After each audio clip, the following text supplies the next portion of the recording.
திரு நித்யானந்தம் ஐயா, இப்போது இந்த சம்பவம் உண்மையிலேயே மனசாட்சி இருக்கிற மனிதர்களுடைய உள்ளங்களை உண்மையிலே ஒரு கணம் ஆட்டும். அவன் 10 பவுன் நகையை திருடுறான் திருடலைங்கிறதெல்லாம் வேற விவகாரம். காவல்துறை ஒரு மிருகத்தனமான நடவடிக்கை மேற்கொண்டிருக்கிறார்கள். ஒரு கெனபாலிசம், ஒரு இனச்சுத்திகரிப்பு, அப்படி தான் இதெல்லாம் எடுக்கலாம். பலஸ்தீனத்தை பற்றிலாம் நம்ம பேசுகிறோம். ஒரு உயிர் போனாலும் அநீதியாக போய்விடக்கூடாது. அப்போது நம்முடைய மாண்புமிகு தமிழ்நாட்டு முதலமைச்சர் அவர்களிடத்திலே தானே கேள்வி எழும். உங்கள் துறையை நீங்கள் தானே கேட்க முடியும். 6 பேரோ 5 பேரோ சஸ்பெண்ட் செய்யப்பட்டிருக்கிறாரு, ஏன் எஃப்ஐஆர் போடவில்லை? கொடூரமான ரணகலமான உள்ளங்களை காயப்படுத்துகிற இந்த மாதிரி ஒரு சம்பவத்தில் நாம் நாகரிக சமூகத்தில் தான் வாழ்கிறோமா? ஏன் என்ற கேள்வி நேயர்களுக்கு என்னுடைய பணிவான வணக்கத்தை தெரிவித்துக் கொள்கின்றேன். நீங்கள் நல்லா கேட்டீங்க, மனசாட்சி இருக்கிறவன் செய்ய முடியுமான்ட்டு. எவ்வளோ பெரிய கண்ணிய குறவு, எவ்வளோ பெரிய சங்கடம். 8 சவரனோ 10 சவரனோ நீங்கள் அதை கூட சொல்கிறீங்க. அது ஒரு உயிரோட விலையா? அது ஒரு உயிருடைய விலையா? சொல்லுங்கள். 10 சவரனே இருக்கட்டுமே. அந்த தம்பியினுடைய பின்னணியை நாம் பார்க்கும்பொழுது, அவனுடைய வரலாறு, இத்தனை காலம் அவன் எப்படி வாழ்ந்தான் என்று பார்க்கின்ற பொழுது ஒரு சிறிய வழக்கு கூட அவன் மீது கிடையாது. இல்லை இல்லை. அப்படி இருக்கும்போது இவ்வளவு கொடூரமாக தண்டிக்க வேண்டிய அவசியம் என்ன? இவ்வளவு கொடூரமாக தண்டிக்க வேண்டும் என்று சொன்னால் அதற்கு யாரோ பின்னணி நிச்சயமாக இருக்கும். ரவி அவர்கள் சொன்னது போல் சாதாரணமாக போலீஸ் அப்படி கூட்டிகிட்டு போய் அடிக்க மாட்டாங்க, செய்ய மாட்டாங்க. யாருடைய அழுத்தமோ காரணம், அது யார் நமக்கு தெரிஞ்சாகணும். போலீஸ் துறையில் எந்த அளவுக்கு ஆளுங்கட்சி நுழைந்து வன்முறையை தூண்டி விடுகிறது, போலீஸை தங்களுக்கு சாதகமாக பயன்படுத்தி கொள்கிறது என்பது நமக்கு பின்னாலே தெரிய வரும். இந்த தம்பி என்ன செய்தான், ஒரு காவலில் இருக்கக்கூடிய கோயிலில் என்ன செய்தான் அப்படிங்கிறத தனிப்பட்ட முறையில் ஏதேனும் திராவிட முன்னேற்ற கழக ஆளுங்கட்சியை சார்ந்தவர்களுக்கோ அந்த கூட்டணியை சார்ந்தவர்களுக்கோ ஏதேனும் பிரச்சனைகள் இருந்திருந்தால் இப்படி நடப்பதற்கு காரணம் இருக்கிறது என்று நான் சந்தேகப்படுகிறேன். அது என்னுடைய உரிமை. அதனால் இந்த சாத்தாங்குளத்தை பற்றி நம்ம எல்லோரும் இப்போ தான் திருப்பி நினச்சி பார்க்குறோம். சாத்தாங்குளத்தில் இப்படி ஆச்சுன்னு சொல்லிட்டு அங்கே நடிகர்களெல்லாம் வந்தாங்க. சத்யராஜ் போன்றவர்கள், விஜய் கூட அன்றைக்கி எல்லாருமே வந்தாங்க. ஆச்சுங்களா? கமல் வந்தார். எல்லாம் வந்து நியாயம் கேட்டாங்க, தர்மம் கேட்டாங்க, தெருவுக்கு வந்தாங்க. இன்றைக்கி அவங்கெல்லாம் என்ன இருக்கிறாங்களா, இறந்து போயிட்டாங்களா? ஏன் இன்றைக்கி கேட்கக்கூடாது? அன்றைக்கி ஒரு போராட்டம், ஒரு கலவரம் தூண்டியது, அதனால் ஏற்பட்ட விபத்து. அது போலீஸ் நடவடிக்கையில் தவறு இருக்கலாம், சரி இருக்கலாம், அது நடவடிக்கையை பொறுத்தது. ஆனால் நீங்கள் எதிர்க்கட்சியாக இருக்கின்ற பொழுது இவர்களையெல்லாம் ஒன்று திரட்டி தெருவிலே இறக்கி அந்த ஆட்சியை கேள்வி கேட்டீர்கள். இப்பொழுது நீங்கள் ஆளுங்கட்சி. ஸோ அரசியல் அன்றைக்கு திமுக கூட்டணியிலே உள்ள விசிக உள்பட அத்தனை பேருமே நடுத்தெருவுக்கு கேள்விகளை கேட்டீர்கள் முதலமைச்சர் அவர்களை. காவல்துறையினுடைய பொறுப்பு அவர்தான் என்று சொல்லி நான் பலமுறை இதே அரங்கத்தில் சொல்லியிருக்கிறேன். காவல்துறையை பார்ப்பதற்கு, அந்த காவல்துறையின் நடவடிக்கைகளை கவனிப்பதற்கு முடியாது, நேரமில்லை என்று ஸ்டாலின் கருதினால் வேறு ஒரு அமைச்சரை காவல்துறைக்காகவே நியமனம் செய்ய வேண்டும் என்று பலமுறை சொல்லியிருக்கிறேன். அது தமிழ்நாட்டிலே நடந்திருக்கிறதா என்றால் பெருந்தலைவர் காமராஜ் காலத்தில் கக்கஞ்சி காவல்துறை அமைச்சர், அதையும் நான் சுட்டி காமிச்சிருக்கிறேன். அப்போ இவர் குடும்ப சூழ்நிலை காரணமாகவும் மகனுடைய சூழ்நிலை காரணமாகவும் கட்சியில் பிரச்சனைக்காகவும் தூக்கம் வராமல் காலையில் இன்றைக்கி என்ன பிரச்சனை வருமோன்ற நினைப்பில் அவர் இருக்கும்பொழுது எப்படி நிர்வாகத்தை கவனிக்க முடியும்? எனவே அதுக்கான ஒரு அமைச்சரையாவது அவர் போடணும். காவல்துறையை பொறுத்த வரைக்கும் அவங்க அரசியல் கட்சிக்காரங்க என்ன வேணால் சொல்லட்டும், நடவடிக்கை எடுத்ததாக சொல்லி அந்த பையனை காப்பாற்றணும். அதுதானே மனிதாபிமானம். அதுதானே நீங்களாம் எதிர்பார்க்குறீங்க. அதுதானங்க வாழ்க்கையில் அர்த்தம். அதனால் ஒரு தவறு செய்தானா இல்லையான்னு கூட யாருக்கும் தெரியாது. ஒரு முதல் தகவல் அறிக்கை கூட போடலை, எஃப்ஐஆர் கூட போடலை, இன்னும் போடலை, செத்து போன அப்புறம் கூட போடலை. இல்லை, யாருடைய நகை எவ்வளவு காணும், யார் எடுத்திருக்காங்க, அப்போ இந்த நகை எங்கே இருக்கிறது என்று விசாரணையாவது நடந்திருக்கிறதா? இது வரைக்கும் நகைக்கான விசாரணை நடக்கணும்ல, அதுக்கு தானே இவரை கொலை பண்ணியிருக்காங்க.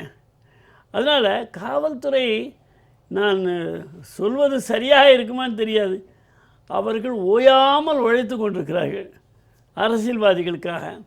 அது மட்டுமல்ல, வெயில் சற்று கூடுதலாக இருக்கிறது, தலையில் ஏதேனும் சூடேறி இப்படி பைத்தியம் போல செயல்படுகிறார்களா என்றுதான் நான் காவல்துறையை கேட்க வேண்டும். சார் இது மன்னிக்க முடியாத குற்றம் சார். நிச்சயமாக இது மன்னிக்க வந்து முடியாது. மிருகத்தனமான குற்றம். மனசாட்சி சார், மனசாட்சி இருந்தாலும் இறை நம்பிக்கை இருந்தாலும் ஒரு பிள்ளையை கொண்டு போய் அடித்து நாசம் செய்து மூக்கை பிடித்து கொண்டு உள்ளே மிளகாய் துணி ஊற்றி தண்ணீரை ஊற்றி மூக்கடித்திருப்பது மிருகத்தனத்தை விட மோசமான. அந்த காவல்துறையை சார்ந்தவருடைய மகனோ சகோதரனோ இருந்தால் இப்படி செய்வார்களா?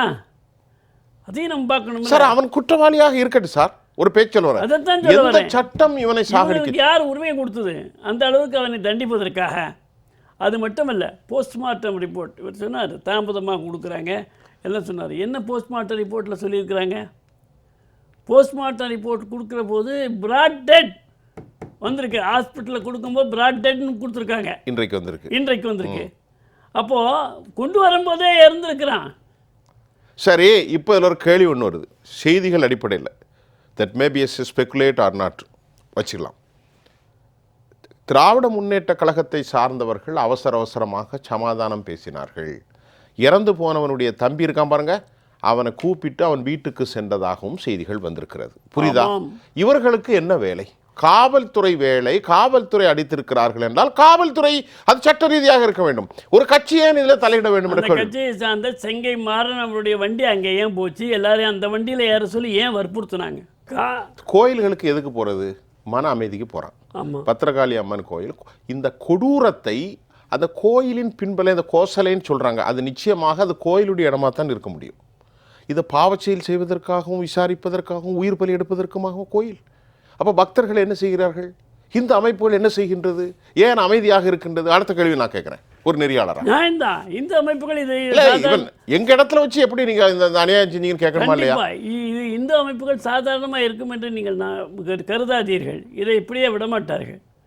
நிச்சயமாக இதை எடுப்பார்கள். காவல்துறை நடவடிக்கை எடுத்து விசாரித்து புலன் விசாரணையில் அவர்களுக்கு என்ன கிடைத்ததோ அதை வழக்கு தொடுத்து நீதிமன்றத்தில் சொன்ன பிறகு நீதிபதி தான் தண்டிக்க தகுதியானவர். அதுதான் நியாயம், அதுதான் சட்டம். காவல்துறைக்கு தண்டிக்கின்ற அதிகாரம் இல்லை.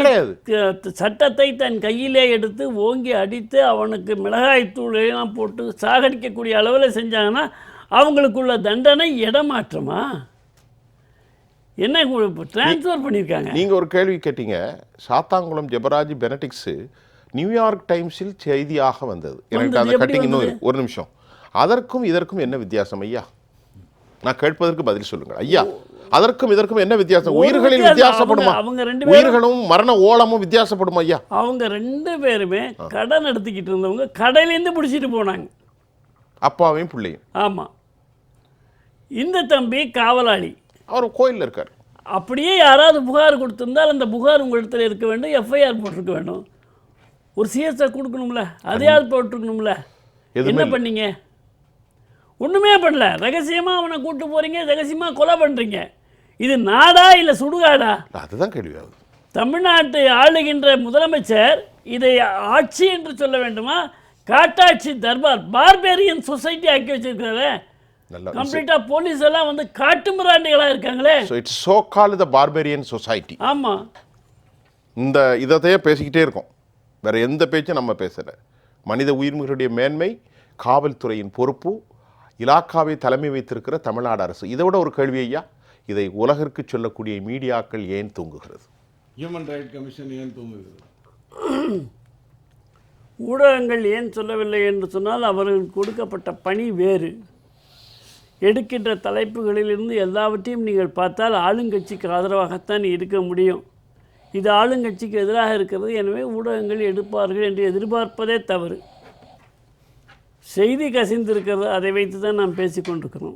கசிஞ்சிருக்கிறதா? ஆமாம். இது கசிஞ்ச செய்தி இல்லை, அஃபிஷியலாக வந்த செய்தி இல்லை. அஃபிஷியலானா கூட ஊடகங்கள்லாம் இவ்வளவு முக்கியத்துவம் கொடுக்காமல் ஏதோ ஒரு ஓரத்தில் 8ஆம் பக்கத்தில் வந்துடுச்சு. ஓ, அப்படி சொல்கிறீங்க. அதை வச்சு நம்ம இப்போ பேசிகிட்டு இருக்கிறோம். இதுதான் உண்மை. இந்த உண்மையை பேசுவதற்கு எந்த ஊடகமும் தயாரில்லை. ஜெயலலிதா அம்மையார் இருக்கின்ற பொழுது இந்த யானைகள் அட்டகாசம்லாம் நிறைய இருக்கும். அப்போ அதை கொண்டு போய் அதுக்கான பயிற்சி கொடுப்பதற்கு 1 மாத காலம் ஒரு இடத்துல அதை வைத்திருப்பார்கள். அதுக்கான பயிற்சி இப்பொழுதும் அது இருக்கிறது. ஆமாம், முதுமலையெல்லாம் உண்டு. முதுமலை காட்டில் அழகான கட்டிச்சோரெல்லாம் கொடுத்து. ஆமாம். குழந்தைகள் என்னத்துக்காக அப்படி கொடுக்குறாங்கன்னா அந்த யானைக்கு இந்த வெயில் அழற்சி இவைகள்லாம் இருக்கின்ற காரணத்தினால அதுகளை அமைதிப்படுத்த வேண்டும் என்பதற்காக அப்படி செஞ்சாங்க. அப்போ தான் அதுங்களால பெரிய ஆபத்துகள் வராதுன்னு. அதே கதை தான் இன்றைக்கி காவல்துறை கட்டவிழ்த்து விடப்பட்டிருக்கிறது. அவர்கள் இஷ்டத்துக்கு பண்ணுறாங்க. அது அந்த காவல்துறை ஆடை இல்லாமல் செய்தால் அவனை ரவுடி என்று சொல்லலாம், ஆடை போட்டு கொண்டு செய்தால் காவல்துறை. ஒரு சின்ன விஷயம் ஐயா, கொலை செய்தார் என்று சொன்னால் தீவிரவாதி என்று சொல்லலாம். ஐயா மரியாதைக்குரிய தமிழ்நாடு முதலமைச்சர் ஐயா சொன்னாங்க, ஸ்டாலின் ஜெய்பீம் படம் பார்த்தேன், எனது உள்ளமெல்லாம் உருகியது. சினிமா ரிவ்யூவில் நம்முடைய விடியா அரசினுடைய முதலமைச்சர் இப்படி சொன்னார் என்று தமிழ்நாட்டின் ஒரு பெரிய பத்திரிகை. ஆமாம். அப்போ அந்த லாஜிக்கு, அந்த ஃபார்மேட்டு, அந்த மனசாட்சி இங்கே அப்ளை ஆகுதா? இந்த இதயத்தை வித்தாச்சா? ஆட்சிக்கு வந்த உடனே இதயத்தை கூட வித்துட்டிங்களா? அன்றைக்கி இதயம் பயங்கரமாக கனத்ததே அந்த படம் பார்த்து. இன்றைக்கி எங்கே போச்சு அது? அதனால் நான் சொல்கிறது என்னென்னா, போலீஸ்காரங்க போலீஸ் துறையில் இருக்கக்கூடியவர்களுக்கு ஒரு மாதமாவது விடுமுறை கொடுத்து, பயிற்சி கொடுத்து, ஆண்டுதோறமோ 2 ஆண்டுக்கு ஒரு முறையோ கவுன்சிலிங் நடத்தி அனுப்பணும். நல்ல யானைக்கு கட்டிச்சோறு கொடுத்த. ஆமாம், அந்த மாதிரி பண்ணணும். பண்ணாதான் காவல்துறையில் இருக்கக்கூடிய காவலாளிகள் நிதானமாக ஒழுங்காக சிந்திப்பார்கள், செயல்படுவார்கள். இப்போ நீங்கள் அரசுக்கு ஒரு அற்புதமான யோசனை சொல்கிறீங்க. ஆமாம், சிரிக்கிறதுக்கு ஒன்றும் இல்லையா? இல்லைங்க, இதை வந்து இல்லை சார், அந்த 1,34,000 பேர் செக்ஷனாக பிரித்து அனுப்பணும். அப்போ தான் அந்த மனநிலை சரியாக இருக்கும். அடுத்ததும் சொல்கிறேன் கேளுங்க, நீங்கள் அதை தவறாக நினைக்காதீங்க. தெருவில் போய்கிட்டு இருக்கிறோம், வாக்கிங் போகிறோம், கையில் நம்முடைய வளர்ப்பு பிராணியாக நாயை கொண்டு போயிட்டு போகிறோம். கேட்சிம் அப்படின்னா அது உடனே போய் கேட்ச் பண்ணிட்டோம். ஆமாம், ஏன்னா அதுக்கும் அந்த யாரை கேட்ச் பண்ண சொல்கிறாங்களோ அதுக்கும் எந்த தொடர்பும் கிடையாது. மாஸ்டர் சொன்னதை செய்யும். மாஸ்டர் போடுறோம். அப்போது இவங்க வந்து அந்த மாதிரி செயல்படுறாங்களா? மாஸ்டர் சொல்கிறாங்க அதனால் நான் செய்கிறேன் அப்படின்னு சொன்னால் தவறு இவங்களை சொல்கிறதா, இவங்க மாஸ்டரை சொல்கிறதா? நீங்கள் சொல்கிறத பார்த்தா ஆண்டவன் சொன்னால் அருணாச்சலம் செய்கிறாங்கிற கதையாக இருக்குது.